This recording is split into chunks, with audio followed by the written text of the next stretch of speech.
Good morning students. आज के इस लेक्चर से हम स्टार्ट करने जा रहे हैं डेटा स्ट्रक्चर। यूजी, पीजी और किसी भी कॉम्पिटिटिव एग्जाम्स में या फिर किसी भी कंपनीज के इंटरव्यूज़ में बहुत ही कॉमनली पूछा जाता है ये subject, that is data structure. और हमारा एम है इस सब्जेक्ट को आपके लिए बहुत ही इजी बनाना, इंटरेस्टिंग बनाना और शॉर्ट में आपको हर कंसेप्ट अच्छे से समझा देना, ताकि इन लेक्चर्स को पढ़ने के बाद आपको किसी अन्य लेक्चर पर जाने की ज़रूरत ना पड़े और आसानी से आपका हर कंसेप्ट चुटकियों पर तैयार हो जाए। Welcome to one bit extra computer classes. तो इस लेक्चर में आज हम जो पढ़ेंगे दोज कंसेप्ट्स आर डेटा क्या होता है, इंफॉर्मेशन क्या होती है and what is data structure. तो सबसे पहले देखते हैं डेटा क्या होता है। तो data is raw fact, figures और concept about which we can say anything. कोई भी रॉ फैक्ट, कोई भी फिगर, कोई भी कंसेप्ट जिसके बारे में हम कुछ कह सके। जैसे सिंपली हम अगर कोई सिंपली हम कुछ बोल रहे हैं राम गो स्कूल, तो ये क्या है, ये डेटा है। जैसे हम बोल रहे हैं 10 20, ये क्या है, ये भी डेटा है। जैसे हम कह रहे हैं ए बी, ये भी डेटा है। तो ये कुछ भी रॉ फैक्ट्स हो सकते हैं जिनके बारे में हम कुछ भी बोल रहे हैं, तो ये होता है data. Data is represented with the help of characters like alphabets, digits and special characters. तो अल्फ़ाबेट्स में क्या होता है, कैपिटल ए टू जेड और स्मॉल ए टू जेड, और डिजिट्स में 0 to 9, और स्पेशल सिंबल में कोई भी स्पेशल सिंबल हो सकता है, जैसे plus, minus, divide, multiplication, less than, greater than, equal to, कुछ भी हो सकता है। और डेटा जो होता है that is always meaningless. Data हमेशा मीनिंगलेस होता है। जैसे राम गो स्कूल, इससे कुछ मीनिंग नहीं निकल रहा, तो ये क्या होता है, ये मीनिंगलेस होता है। अब डेटा अगर हम डिजिटल फॉर्म में बात करें कि डेटा हमारे कंप्यूटराइज्ड फॉर्म में क्या होता है डेटा, तो डैट इज़ डिजिटल फॉर्म में हमारा हम कोई भी सॉन्ग ले लें, कोई भी हमारी फ़ाइल होती है, या फिर कोई भी हमारी पीडीएफ फाइल है, या फिर कोई इमेज फाइल है, कुछ भी है जो भी डिजिटल फॉर्म में है, वो सब क्या है, वो सब डेटा है। तो फाइल कौन सी, कोई भी वर्ड एक्सेल की फ़ाइल है, कोई भी फाइल हो सकती है, तो ये सब क्या है, ये सारा हमारा डिजिटल फॉर्म में हमारा डेटा है। अब आगे बढ़ते हैं और वी सी इंफॉर्मेशन क्या होती है। तो दिस इज़ प्रोसेस्ड डेटा। जब डेटा को प्रोसेस कर दिया जाता है तो वो इंफॉर्मेशन बन जाती है, और इंफॉर्मेशन हमेशा मीनिंगफुल होती है, जबकि डेटा हमेशा मीनिंगलेस होता है। When data is arranged in a systematic way, जब आप उस डेटा को अरेंज कर देते हैं सिस्टमेटिकली, तो data gets a structure, data को एक स्ट्रक्चर मिल जाता है और इट बिकम्स मीनिंगफुल, और वो मीनिंगफुल हो जाता है, and then it is called as information. तब उसको हम इंफॉर्मेशन बोलते हैं। जैसे ऊपर हमने बोला था राम गो स्कूल, लेकिन जब हम उसके ऊपर प्रोसेसिंग कर देते हैं, जैसे कि राम गोज टू स्कूल, तो अब ये इंफॉर्मेशन बन जाती है, और ये इंफॉर्मेशन मीनिंगलेस नहीं है, ये मीनिंगफुल है, जबकि हमारा जो डेटा था वो मीनिंगलेस था। तो we can understand that data needs to be managed. तो जो भी डेटा होता है उसको अरेंज्ड होने की ज़रूरत होती है, उसको मैनेज करने की ज़रूरत होती है, उसको ऑर्गेनाइज करने की ज़रूरत होती है।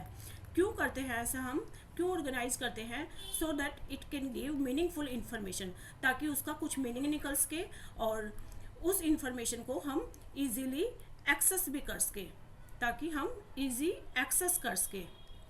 बहुत ही इम्पॉर्टेंट चीज़ है कि इजी एक्सेस कर सकें। तो इजी एक्सेस मीन्स क्या, कि हम जब चाहे उस डेटा के अंदर कुछ इंसर्ट कर पाएँ, जब चाहे हम उस डेटा के को कुछ डिलीट कर पाएँ, या फिर हम उसको अपडेट कर पाएँ।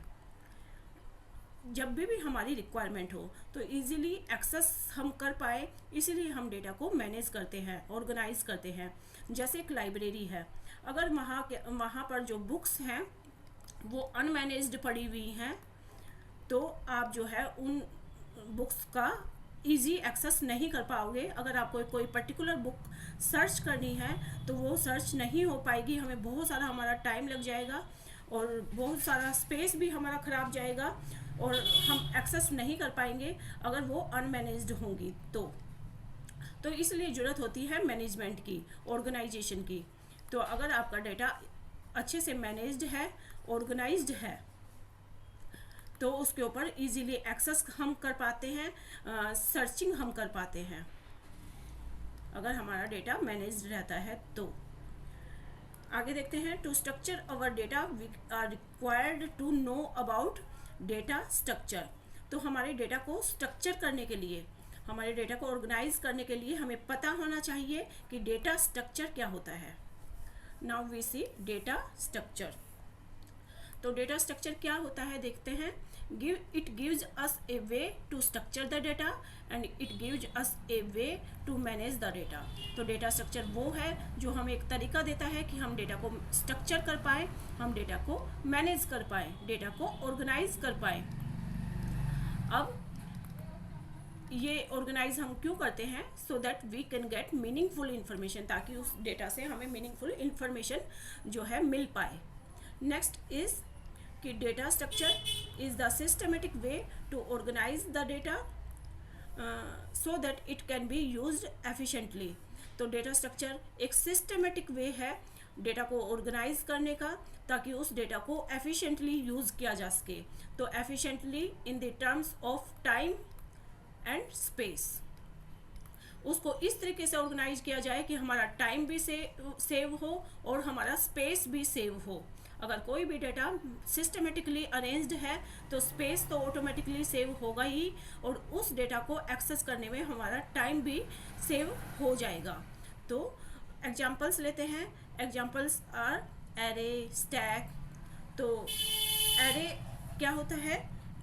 जो हमारा क्या होता है एरे के अंदर कि जो भी मल्टीपल वेरिएबल्स हैं, हमने जब भी मल्टीपल वेरिएबल्स को स्टोर करना है तो हम मल्टीपल वेरिएबल्स, जो कि मान लो 100 वेरिएबल्स हैं और वो भी सिमिलर टाइप के हैं, सेम टाइप के, तो हम वहाँ पर क्या करते हैं, वहाँ हम एरे ले देते हैं।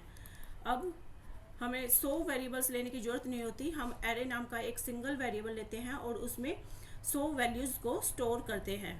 तो एरे क्या होता है कि सिमिलर टाइप की मल्टीपल वैल्यूज़ को जब आपने स्टोर करना हो तो आप एरे ले सकते हैं।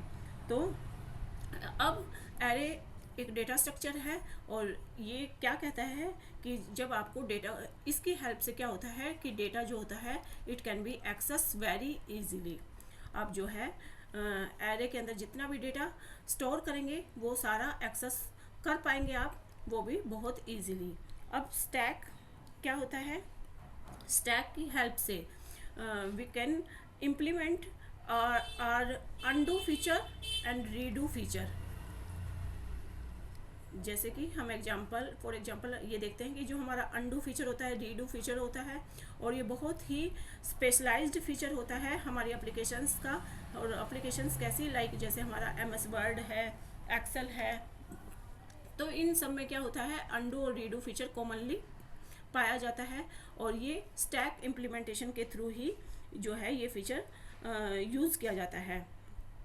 अब कैसे यूज़ किया जाता है? जो हमारा स्टैक होता है जिसके अंदर आइटम्स अरेंज्ड होती हैं, तो जब भी हम अनडू करते हैं तो वो जो है 1 बाय 1 करके वो आइटम्स वहाँ से निकलती हैं और जो रीडू वाले स्टैक में चली जाती हैं।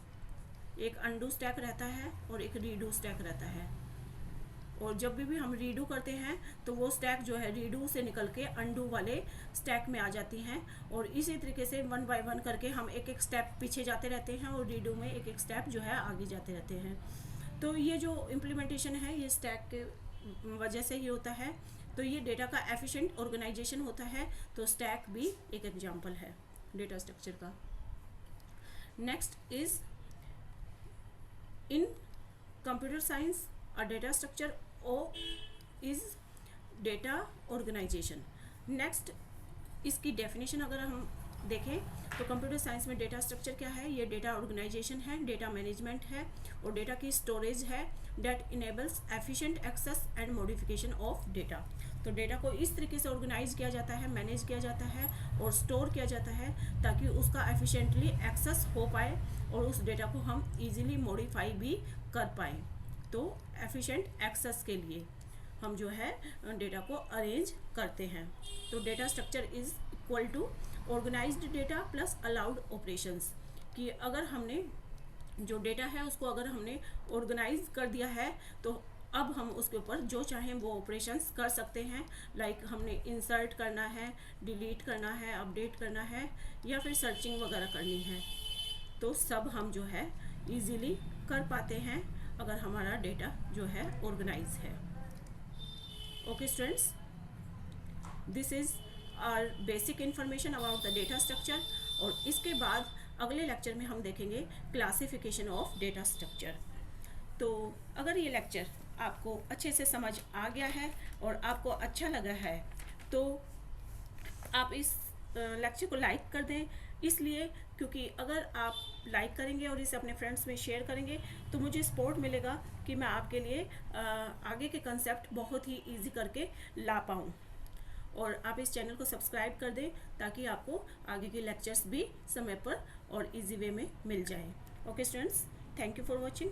Thanks, have a nice day, bye bye.